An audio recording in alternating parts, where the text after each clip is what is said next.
Chapter 28. Only Charlie Left. "Which room shall it be next?" said Mr. Wonka as he turned away and darted into the elevator. "Come on, hurry up! We must get going, and how many children are there left now?" Little Charlie looked up at Grandpa Joe, and Grandpa Joe looked back at little Charlie. "But Mr. Wonka," Grandpa Joe called after him, There's only Charlie left now." Mr. Wonka swung around and stared at Charlie. There was a silence. Charlie stood there, holding tightly onto Grandpa Joe's hand. "You mean you're the only one left?" Mr. Wonka said, pretending to be surprised. "Why, yes," whispered Charlie, "yes." Mr. Wonka suddenly exploded with excitement. "But my dear boy," he cried out, "that means you've won!" He rushed out of the elevator and started shaking Charlie's hand so furiously it nearly came off. "Oh, I do congratulate you," he cried. "I really do. I'm absolutely delighted. It couldn't be better. How wonderful this is. I had a hunch, right from the beginning that it was going to be you. Well done, Charlie. Well done. This is terrific. Now the fun is really going to start. But we mustn't dilly. We mustn't dally. There's even less time to lose now than there was before. We have an enormous number of things to do before the day is out. Just think of the arrangements that have to be made and the people we have to fetch.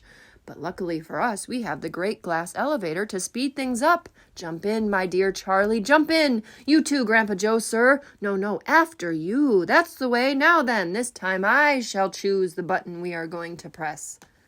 Mr. Wonka's bright, twinkling blue eyes rested for a moment on Charlie's face. Something crazy is going to happen now, Charlie thought. But he wasn't frightened. He wasn't even nervous. He was just terrifically excited.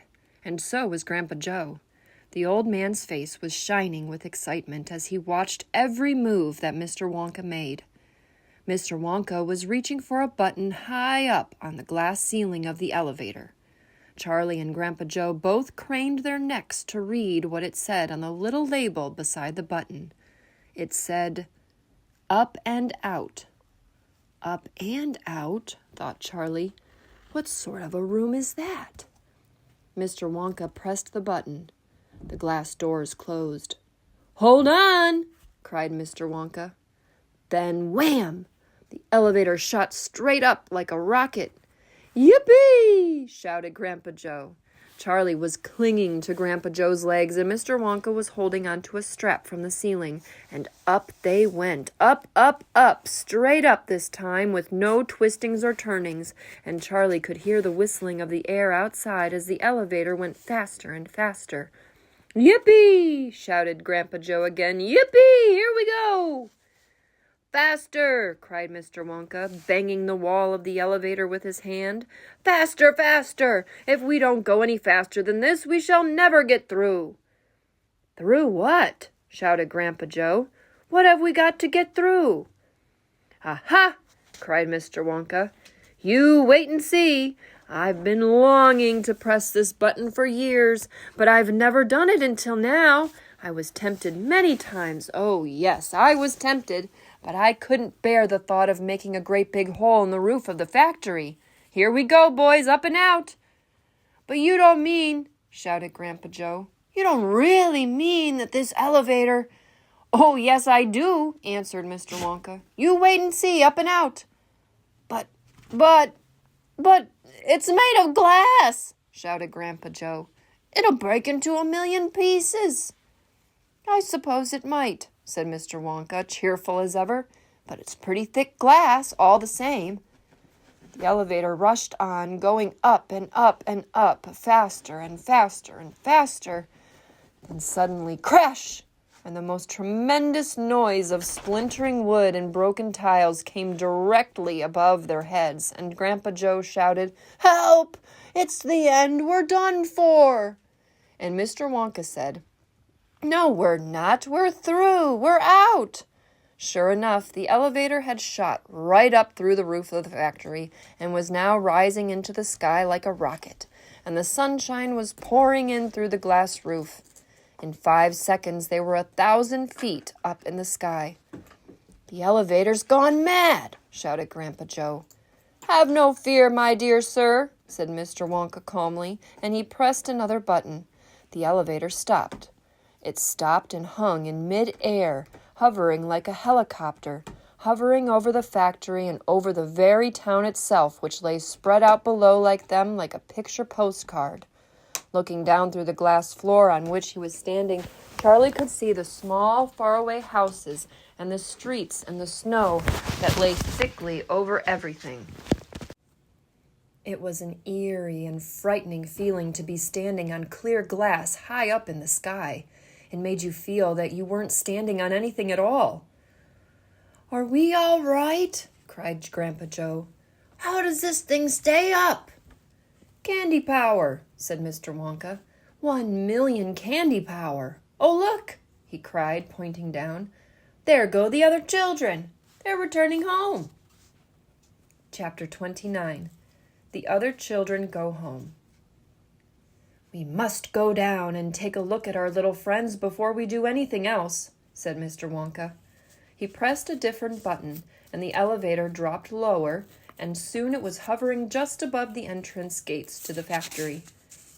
Looking down now, Charlie could see the children and their parents standing in a little group just inside the gates. "I can only see 3, he said. "Who's missing?" "I expect it's Mike TV, Mr. Wonka said. "But he'll be coming along soon. Do you see the trucks?" Mr. Wonka pointed to a line of gigantic covered vans parked in a line nearby. "Yes," Charlie said. "What are they for?" "Don't you remember what it said on the golden ticket? Every child goes home with a lifetime supply of candy. There's 1 truckload for each of them, loaded to the brim. Aha!" Mr. Wonka went on. "There goes our friend Augustus Gloop. Do you see him? He's getting into the first truck with his mother and father." "You mean he's really all right?" asked Charlie, astonished. "Even after going up that awful pipe?"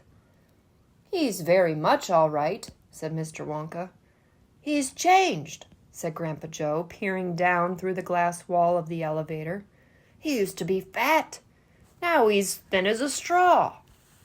"Of course he's changed," said Mr. Wonka, laughing.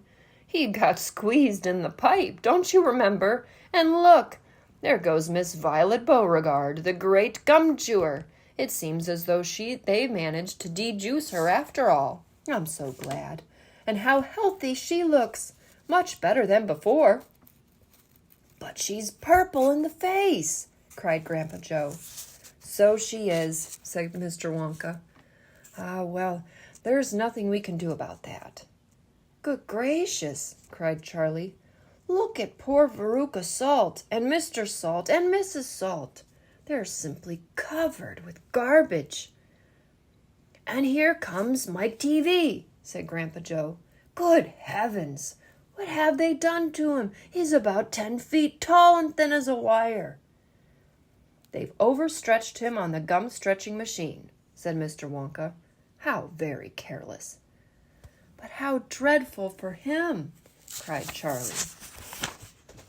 "Nonsense," said Mr. Wonka. "He's very lucky. Every basketball team in the country will be trying to get him. But now," he added, "it is time we left these 4 silly children. I have something very important to talk to you about, my dear Charlie." Mr. Wonka pressed another button, and the elevator swung upwards into the sky. Chapter 30. Charlie's Chocolate Factory. The great glass elevator was now hovering high over the town. Inside the elevator stood Mr. Wonka, Grandpa Joe, and little Charlie. "How I love my chocolate factory," said Mr. Wonka, gazing down. Then he paused, and he turned around and looked at Charlie with a most serious expression on his face. "Do you love it too, Charlie?" he asked. "Oh, yes," cried Charlie. "I think it's the most wonderful place in the whole world." I am very pleased to hear you say that, said Mr. Wonka, looking more serious than ever. He went on staring at Charlie. Yes, he said, I am very pleased indeed to hear you say that, and now I shall tell you why. Mr. Wonka cocked his head to one side, and all at once the tiny twinkling wrinkles of a smile appeared around the corners of his eyes, and he said, You see, my dear boy, I have decided to make you a present of the whole place. As soon as you are old enough to run it, the entire factory will become yours. Charlie stared at Mr. Wonka. Grandpa Joe opened his mouth to speak, but no words came out. It's quite true, Mr. Wonka said, smiling broadly now. I really am giving it to you. That's all right, isn't it? Giving it to him? Gasped Grandpa Joe. You must be joking. I'm not joking, sir. I'm deadly serious.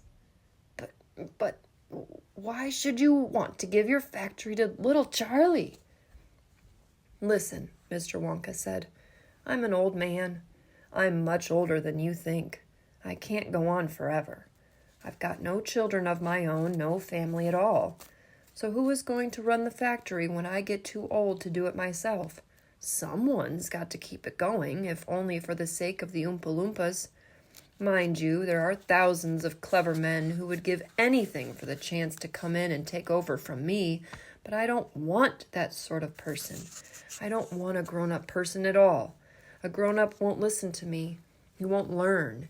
He will try to do things his own way and not mine. So I have to have a child.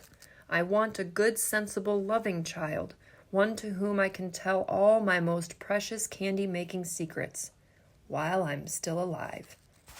So that is why you sent out the golden tickets, cried Charlie. Exactly, said Mr. Wonka. I decided to invite 5 children to the factory, and the one I liked best at the end of the day would be the winner. But Mr. Wonka, stammered Grandpa Joe, do you really and truly mean that you are giving the whole of this enormous factory to little Charlie?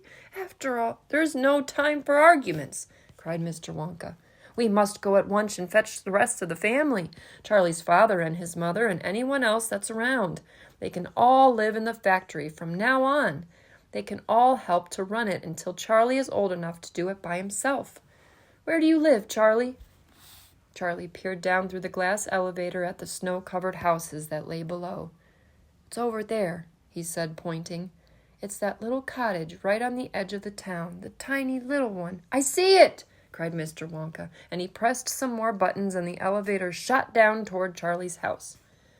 I'm afraid my mother won't come with us, Charlie said sadly. Why ever not? Because she won't leave Grandma Josephine and Grandma Georgina and Grandpa George. But they must come too. They can't, Charlie said. They're very old and they haven't been out of bed for 20 years. Then we'll take the bed along as well, with them in it, said Mr. Wonka. There's plenty of room in this elevator for a bed. You couldn't get the bed out of the house, said Grandpa Joe. It won't go through the door. You mustn't despair, cried Mr. Wonka. Nothing is impossible. You watch. The elevator was now hovering over the roof of the Bucket's little house. What are you going to do? Cried Charlie. I'm going right on in to fetch them, said Mr. Wonka. How? Asked Grandpa Joe. Through the roof, said Mr. Wonka, pressing another button. No! Shouted Charlie. Stop! Shouted Grandpa Joe. Crash! Went the elevator right down through the roof of the house into the old people's bedroom. Showers of dust and broken tiles and bits of wood and cockroaches and spiders and bricks and cement went raining down on the 3 old ones who were lying in bed, and each of them thought that the end of the world was come. Grandma Georgina fainted. Grandma Josephine dropped her false teeth. Grandpa George put his head under the blanket, and Mr. and Mrs. Bucket came rushing in from the next room. Save us! Cried Grandma Josephine. Calm yourself, my darling wife, said Grandpa Joe, stepping out of the elevator. It's only us. "Mother!" cried Charlie, rushing into Mrs. Bucket's arms. "Mother, Mother! Listen to what's happened. We're all going back to live in Mr. Wonka's factory, and we're going to help him to run it, and he's given it all to me, and... "What are you talking about?" said Mrs. Bucket. "Just look at our house," cried poor Mr. Bucket. "It's in ruins." "My dear sir," said Mr. Wonka, jumping forward and shaking Mr. Bucket warmly by the hand, "I'm so very glad to meet you. You mustn't worry about your house. From now on, you're never going to need it again anyway." "Who is this crazy man?" screamed Grandma Josephine. "He could have killed us all." "This," said Grandpa Joe, "is Mr. Willy Wonka himself." It took quite a time for Grandpa Joe and Charlie to explain to everyone exactly what had been happening to them all day, and even then they all refused to ride back to the factory in the elevator. "I'd rather die in my bed," shouted Grandma Josephine. "So would I," cried Grandma Georgina. "I refuse to go," announced Grandpa George. So Mr. Wonka and Grandpa Joe and Charlie, taking no notice of their screams, simply pushed the bed into the elevator. They pushed Mr. and Mrs. Bucket in after it. Then they got in themselves. Mr. Wonka pressed a button. The doors closed. Grandma Georgina screamed, and the elevator rose up off the floor and shot through the hole in the roof, out into the open sky.